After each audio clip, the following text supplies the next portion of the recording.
10 heures du matin, arrivé à Oran.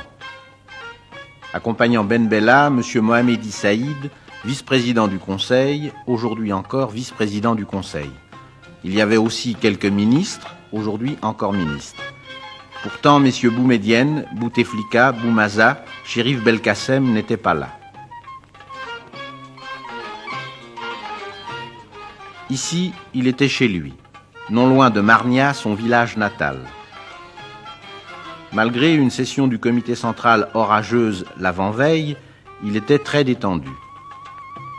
À propos de l'opposition du bureau politique sur la question du rapprochement avec les hommes d'Aït Ahmed, il déclarait « S'ils ne sont pas d'accord, je suis prêt à redevenir un militant de base ». En fait, à la veille de la conférence afro-asiatique, il ne pensait pas que son autorité pût être sérieusement mise en cause. Ainsi commençait une journée éclaboussée de lumière. D'Oran, le cortège présidentiel devait se rendre à Ain Temouchent, puis au Tremble et à Sidi Bel Abbès, où Ben Bella prononça son dernier discours. La voiture de Ben Bella était une ZIS présidentielle, cadeau de l'Union soviétique.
قبل كل شيء ما رانيش عارف لا تسمعوني ولا لا.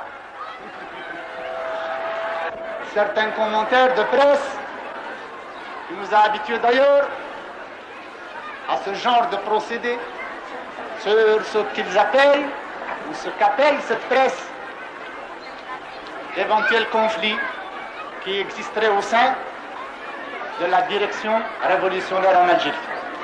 Je voudrais répondre à cette presse et lui dire qu'une fois de plus, eh bien cette presse ment.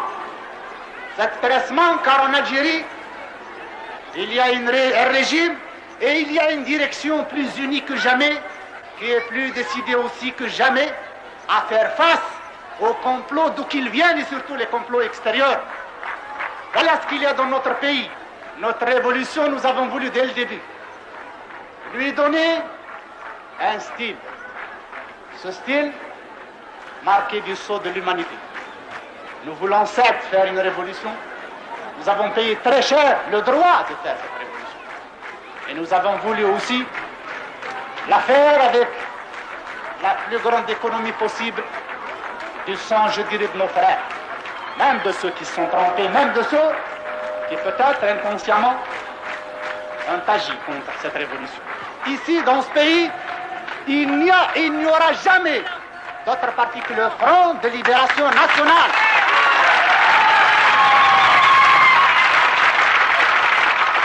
Comme il ne saurait y avoir, il n'y aura jamais ce que l'on pourrait appeler l'Union nationale.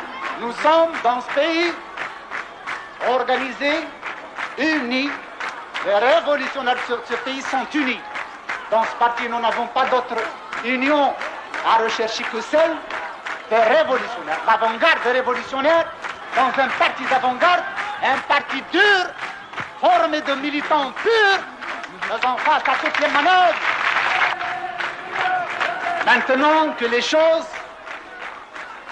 sont rentrées dans leur ordre naturel, maintenant que les Algériens peuvent dire nous en avons fini avec les errements de quelques-uns, maintenant que le peuple est uni, eh bien, l'État et le chef de l'État lui-même n'hésitera pas à prendre les mesures de générosité que nous avons eu l'habitude de prendre dans ce pays.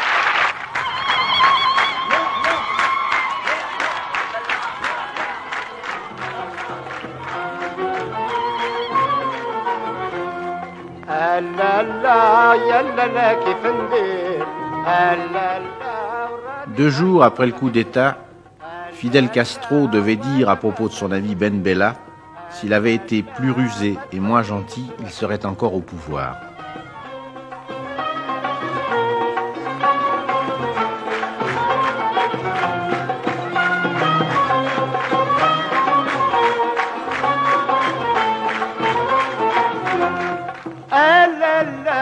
خبرني بشبابك لا الله يسلمك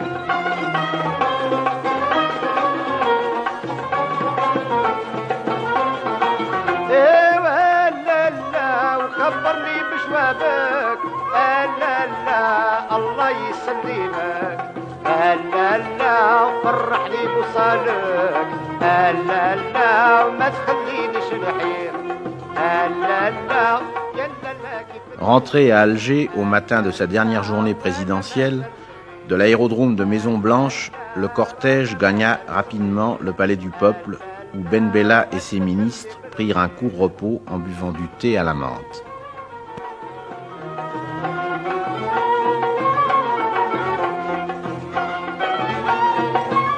Un peu plus tard, sur une terrasse du palais dominant la ville, nous avons enregistré l'ultime interview de celui qui, pendant 3 ans, incarnait l'Algérie nouvelle. Je pense que la conférence afro-asiatique, la conférence qui doit réunir les pays 10 afro-asiatiques, devrait en somme, être conçue selon des facteurs, des concepts un peu plus larges. Je pense que les pays qui doivent venir là doivent être des pays qui ont les mêmes problèmes, qui ont les mêmes aspirations, qui poursuivent en somme les mêmes buts. Et alors là, je pense que d'ici quelque temps, cette notion devrait s'élargir aux pays sud-américains. Peut-être, pourquoi pas, à d'autres pays qui viendraient là pour appuyer les postulats, les concepts de cette conférence. Donc, si l'Union soviétique dit « je suis un pays aussi asiatique », si elle vient pour aider à la solution des problèmes posés à la conférence, et ces problèmes, c'est d'abord les problèmes d'impérialisme, du colonialisme, et à la fois, je ne vois pas pourquoi nous nous opposerions à la présence de l'Union soviétique. Je ne peux pas, évidemment, garantir qu'il n'y ait pas quelques escarmouches, quelques mots, disons, sur ce problème, mais notre position est claire. Nous l'avons d'ailleurs fait savoir aussi bien à nos amis chinois qu'à nos amis soviétiques. Nous ne voulons à aucun prix que ce débat ne s'instaure dans la conférence. Nous estimons que la conférence n'a rien à voir avec ce débat. C'est un débat qui doit concerner nos amis communistes, qu'ils aient ce débat dans leur cadre. Ce n'est pas la conférence des partis communistes, c'est la conférence des pays afro-asiatiques. C'était le vendredi 18 juin, en fin d'après-midi. Pour entrer chez lui, à la Villa Jolie, Ben Bella n'avait que le boulevard à traverser. À 9 heures du soir, un homme est venu le mettre en garde. Ben Bella lui aurait dit « Va dormir, ne crains rien, il ne se passera rien ». À minuit, de faux policiers prenaient la dernière relève Villa Jolie.